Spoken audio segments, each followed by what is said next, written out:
अस्सलामुअलैकुम। एक कहावत एक कहानी में आपको खुशामदीद कहती हूँ। जैसे कि आप लोग जानते हैं कि एक कहावत एक कहानी के सिलसिले में हम लोग हर वीडियो में एक कहावत को डिस्कस करते हैं, कहावत का पस मंज़र जानते हैं। तो आज की जो कहावत मैं आपको सुनाऊंगी वो भी तकरीबन सब लोगों के लिए जानी पहचानी है और रोज़मर्रा की ज़िंदगी में कहीं ना कहीं इस कहावत का इस्तेमाल होता है।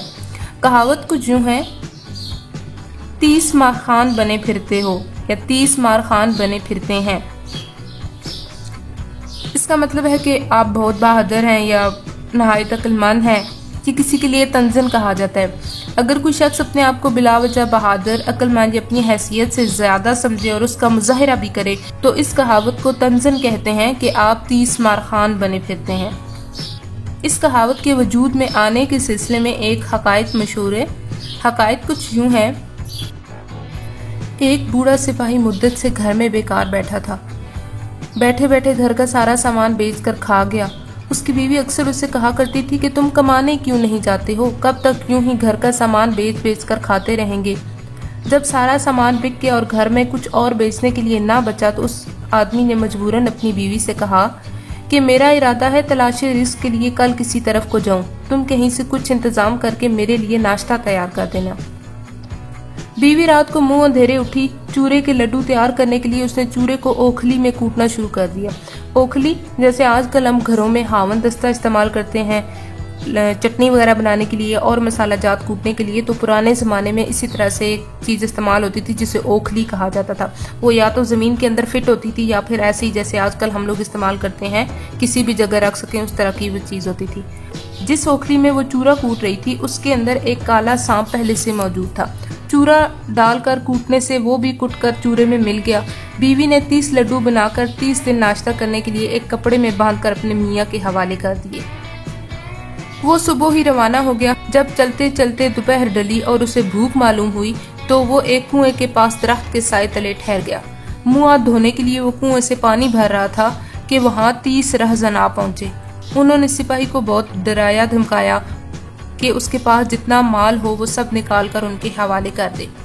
सिपाही ने गिड़गिड़ाकर अपनी नादारी का हाल उनको बयान किया, मगर लुटेरों ने उस पर तरस ना खाया। आखिरकार उस सिपाही ने देखा कि ये तो कुछ लिए दिए बगैर यहाँ से जाने वाले नहीं, तो उसने नायत आजी से कहा, मेरे पास सिर्फ ये 30 लड्डू हैं जो मेरी बीवी ने नाश्ते के लिए मुझे दिए थे।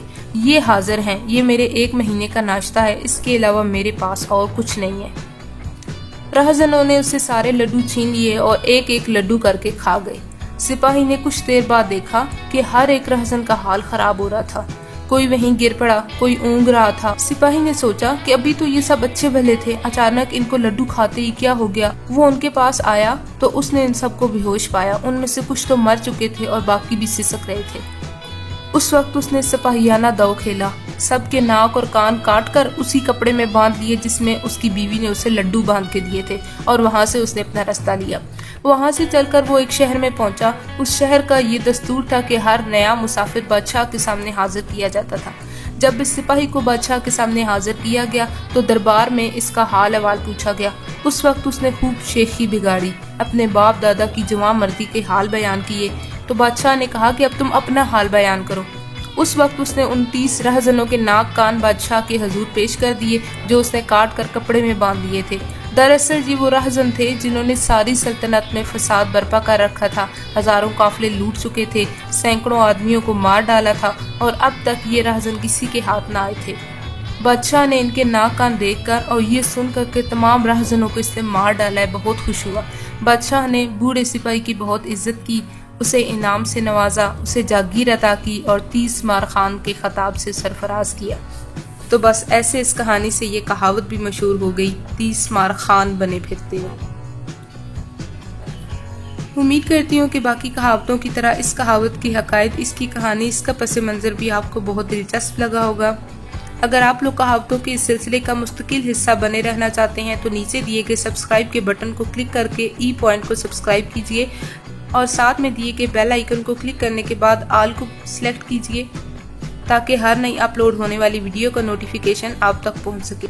इससे पहले जितनी भी कहावतें मैं आपको सुना चुकी हूँ उन सब वीडियोस के लिंक मैं आपको इस वीडियो के डिस्क्रिप्शन में दे दूंगी। अल्लाह हाफिज।